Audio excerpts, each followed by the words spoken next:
Install कर दिया है नया कंट्रोलर।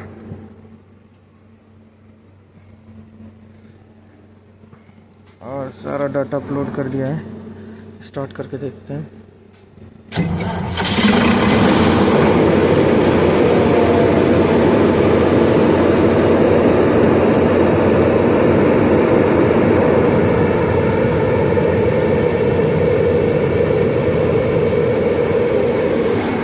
ये हमारा ग्रीव्स का जी सीरीज़ का इंजन है, G6।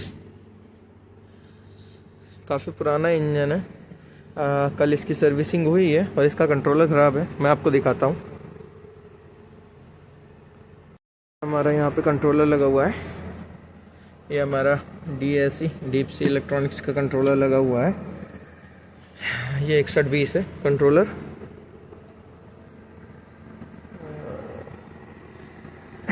एक्चुअल में ये 6123 है और अभी हम जो लगाने वाले हैं वो 6120 है। और ये कंट्रोलर ख़राब हो चुका है। सिर्फ ये यहाँ से टूटा ही नहीं है, ये ऑन भी नहीं हो रहा है। तो अब हम कंट्रोलर चेंज करेंगे, उसके अंदर डाटा अपलोड करेंगे। वो सब चीज़ आपको दिखाएंगे कैसे होगा, ठीक है। क्योंकि इसके जो पैरामीटर्स हैं वो हमें जो दूसरा हमारा ब्लैंक कंट्रोलर न्यू आएगा उसके अंदर अपलोड करना पड़ेगा, तभी इसके पैरामीटर्स पे वो रन करेगा, है ना। पुराने कंट्रोलर के पहले कनेक्टर सारे निकाल दें, MCB ट्रिप कर लेते हैं।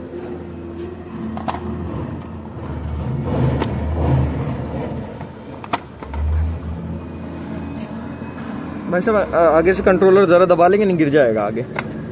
चलिए नहीं गिरेगा, लॉक लगा हुआ है। पुराना कंट्रोलर निकल गया है, नया लगा देते हैं इसकी जगह पे।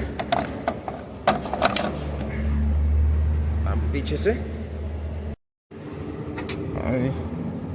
ये लॉक है, ये यहाँ पे हुक की तरफ फंसेगा और ये टाइट हो जाएंगे हाथ से।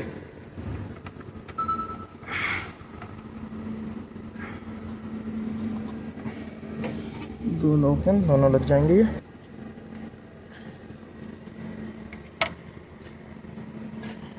दोनों लॉक लग गए।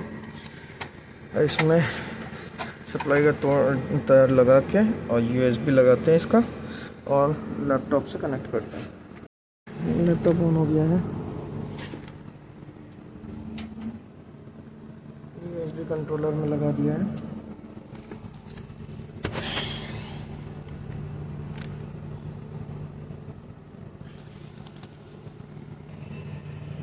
पुराने वाले कंट्रोलर का फाइल इसके अंदर अपलोड कर लिया था कल, आज नए वाले कंट्रोलर के अंदर अपलोड कर देंगे।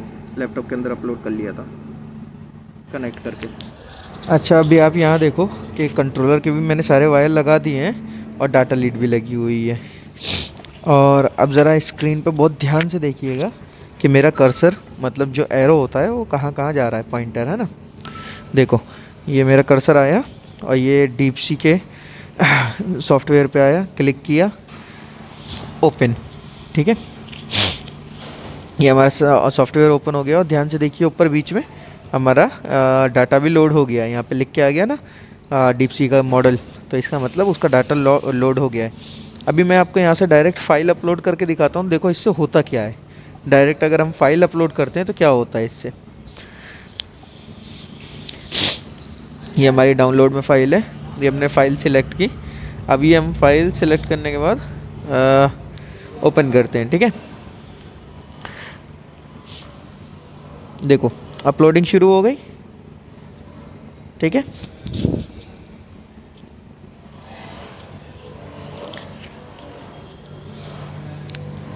बहुत टाइम ले रहा है यार, लैपटॉप बहुत स्लो है ये।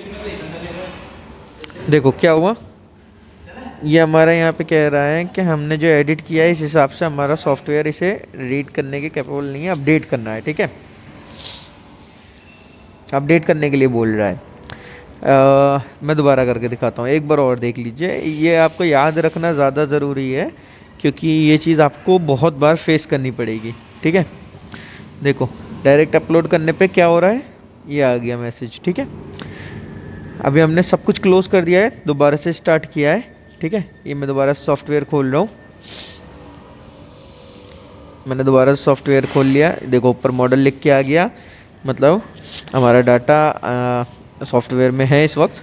ठीक है, अब हम क्या कर रहे हैं, रीड करवा रहे हैं। देखो मैंने रीड पे क्लिक किया है, आप वीडियो को बैक करके देख लेना, आपको पता चल जाएगा। मैंने रीड करवाया आपकी बार, जो कंट्रोलर का हमारा डाटा है ना, हम उसको ओपन कर रहे हैं विंडो पे अपनी, है ना, उसके लिए रीड करवाना होता है। ठीक है, लोड हो जाने दो। देखो ये देखो हमारा सारा डाटा जितना भी है स्क्रीन पे ओपन हो गया है। ठीक है, अब हम यहाँ से अपनी जो फाइल है अब अपलोड कर सकते हैं। ठीक है, अभी हमारे सॉफ्टवेयर ने हमारे डाटा को रीड कर लिया है। अभी यहाँ पे यस करेंगे कॉन्फ़िगरेशन के लिए, जो हमारा ये है। ठीक है, अभी फाइल को सिलेक्ट करते हैं। ठीक है, वो पूछ रहा था कॉन्फ़िगरेशन के लिए फ़ाइल चुन रहे हैं क्या, है ना। अभी यहाँ से ये फ़ाइल हमने किया। ठीक है, सिलेक्ट किया। ठीक है, देखो ये यहाँ पे पूछ रहा है कि आप अपलोड करना चाहते हो क्या, रिप्लेस करना चाहते हो क्या इस वाले डाटा के साथ। यस, रिप्लेस करना चाहते हैं, सिलेक्ट कर दिया। ठीक है, मैंने अभी ओपन करते हैं यहाँ पे। ठीक है, हमारा ये कॉन्फ़िगरेशन इस वाले मॉड्यूल में तभी अपलोड होगा जब हम रिप्लेस का, अभी मैं यहाँ फ़ाइल का नेम चेक कर रहा हूँ। ठीक है, मैंने सही फ़ाइल सिलेक्ट की है या नहीं। ठीक है, अभी रिप्लेस करते हैं। ओके, चलिए अभी हमारा डाटा अपलोड होना शुरू हो गया है।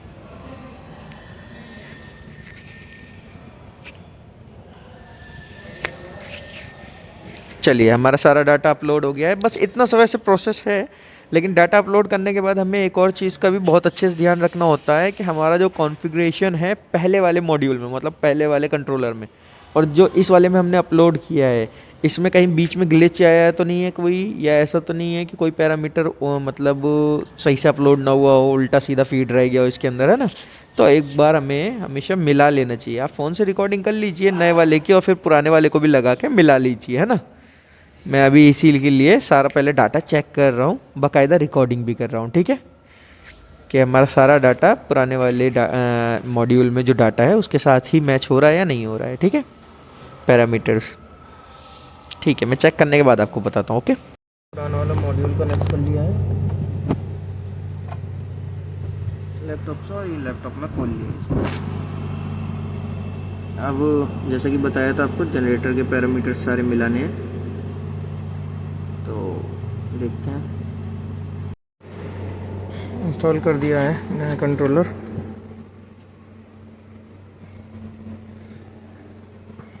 और सारा डाटा अपलोड कर दिया है। स्टार्ट करके देखते हैं। देखो अब ये जैसे ही स्टार्ट होगा, मैं स्टार्ट किए, ये देखो तुरंत बाद स्टॉप कर रहा हूँ, लेकिन इंजन स्टॉप नहीं हो रहा है। चलो, इंजन स्टॉप नहीं हो रहा है लेकिन कोई प्रॉब्लम नहीं है, इसलिए मैं पैरामीटर्स चेक कर लेता हूँ। देखो जैसे अभी ऑयल प्रेशर नहीं बता रहा है, और हमारा देखिए स्टॉप बटन से स्टॉप भी नहीं हो रहा है डीजी। अब यहाँ ध्यान से देखो मैं क्या कर रहा हूँ, मैं ये स्टॉप की टाइमिंग बढ़ा रहा हूँ। देखो 0 पे था ना, ये मैंने 10 सेकेंड 10-11 सेकेंड कर दिया है। ठीक है, अब मैं इसको अपलोड कर देता हूँ। ठीक है, कॉन्फ़िगरेशन को। ठीक है, ये अपलोड हो रहा है। ठीक है,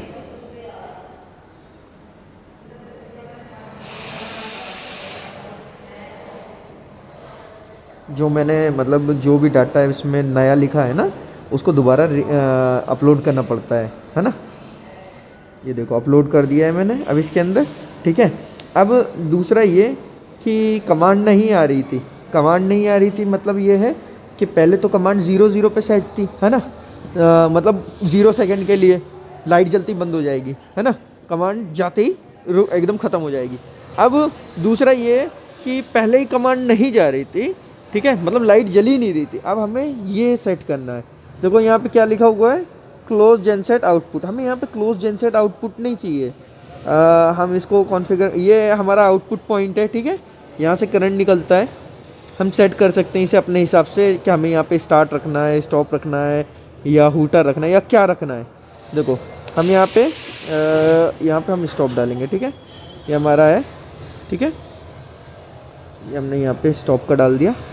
ठीक है, अब इस कॉन्फ़िगरेशन को भी रीड करवा देंगे। वैसे हम दोनों को रीड करवा सकते थे, लेकिन मेरे को याद बाद में आया। ठीक है, ये देखो ये पूछ रहा है कि आपने जो कॉन्फ़िगरेशन राइट किया है क्या वो सही है, आप मतलब अपलोडिंग के लिए पूछ रहा है, कर सकते हो। ठीक है, अपलोडिंग हो रही है, हो गया। ठीक है, अब हमारा ये रेडी है। अब हम क्या करेंगे, अब हम इन सब चीज़ों को क्लोज़ करके इंजन को स्टार्ट स्टॉप करके देखते हैं। देखो पहले स्टॉप भी नहीं हो रहा था, है ना, मैंने उसमें टाइमिंग डाल दिया है और उसको क्या नाम है सेट भी कर दिया है। मैं दोबारा इसी चीज़ को चेक कर रहा हूँ, है ना। ठीक है, हमारा स्टॉप नहीं कर रहा था क्योंकि इसमें इसके कॉन्फ़िगरेशन में गवर्निंग सिस्टम डला हुआ था। इसे क्या हो गया, गवर्निंग सिस्टम मतलब ये डायरेक्ट फ्यूल को बस ऑन रखने की कमांड दे रहा था। मतलब स्टॉपर हमारा फ्यूल ऑन रहता है, जब कमांड मिलती है तो उसे कट करता है। ठीक है, इसमें हमारा एस्कॉर्ट में जैसे फ्यूजी का स्टॉपर काम करता है ना, कि ऑन रहता है नॉर्मली, सप्लाई मिलने पे ऑफ होता है, वो वाला स्टॉपर लगा हुआ है। तो सप्लाई मिलेगी तो वो ऑफ हो जाएगा। और इसमें कंटिन्यू सप्लाई का ऑप्शन है जो कि गवर्निंग सिस्टम में होता है, डायरेक्ट ऑन रखने का। अब देखते हैं, हमने मैनुअल कर लिया इसको, स्टार्ट के रिले हमने कनेक्शन हटाया हुआ है, नहीं तो सेल्फ लग जाएगा। अब हम पहले स्टार्ट की कमांड देंगे। ठीक है, स्टार्ट की कमांड देखिए, स्टार्ट की रिले होल्ड हो गई और स्टार्ट की रिले तो कंटिन्यू होल्ड है भाई, काफ़ी देर के लिए होल्ड हो गई स्टार्ट की रिले। अब हम स्टॉप करके देखें, रिक्रैंकिंग हो गया। ये हमने स्टॉप किया है स्टार्ट की कमांड के बाद, और ये 10 सेकंड की हमने कमांड डाली है इसमें। देखते हैं कितनी देर में ये स्टॉप सोलोनाइट को छोड़ेगा। छोड़ दिया ये इसने। ठीक है, अब हम डायरेक्ट स्टार्ट करके देखेंगे। ठीक है, इस वायर को कनेक्शन कर देते हैं पहले, फिर देखते हैं स्टार्ट करके। रिले के वायर के कनेक्शन कर दिए मैनुअल।